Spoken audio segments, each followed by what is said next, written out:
अड़ी मौज अड़ी नपाय अड़ी झकास तो आजम पेड़ा हर को अड़ी मौज पे आते सगई तो बोल करना सांग ने बांधो ने का अड़ी मौज बना जमाय अतो दीदी इजन कथा तो जास्ती बनो किंतु नोडे को ले एकटी नवा नवा एक्शन नोडे खन के तो बखड़ा जोरो हटी तब गया सारी के अचल दादा तिहिना आखड़ा आरा छाता टांडी रे सारी के आरा छाता नेल नेल थे आइमा शर्मा हुई परम गोटेना तो अचल दादा आमेम बाराया से बांगा सेदाय को लयत तहन पहाल हापराम रेना कथा बांगमा जहां सेन आरा छाता होय कटी हेला आसे कोंडेलु होय ओनते के को लया बांगमा सावायाय दोमे सावाया तो नोटे जहां तिना मेना आखत पे सेता हो सेता मार्शल कना आमा ओना को तो आपे गे हा नेल ताबोन पे होय चलो ताहले पेड़ा होर नितो दो एनेज सेरेज आखता से एकदम डिगले ओ आर मेटन कथा एकदम ही हिड़िंग गोट कदा सारी के न्यापाम नाबोन बुगी बाड़ी तो बाबोन रोपोड़ा चेदा बान तो चले का जो तो होड़ पे ना पाई गया तो सनम को पे ना पाई गया तो जो तो होड़ के बेस अरे बाबा बेस बांग खान कोई नुआ एनेज सेरेज आखताते हिजू तो अचल दादा चलो ताहले नवा नवा एनेज सेरेज चलो नवा नवा एनेज सेरेज बोल चला नवा नवा एल्बम हो जला ये उसूल पे छाड़ा लता को आम दोहरा लारी मिल सिर मारी मुड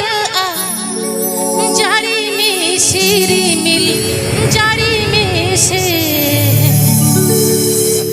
जाड़ी में सिरी मिल धरती पूरी रे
बाबा लोगो बिछिन बगी कते रियाड़ी से धोइरे पे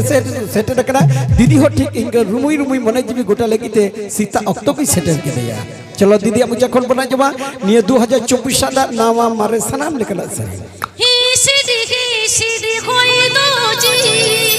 नोवा हड़ो रे आशा गुड़ीले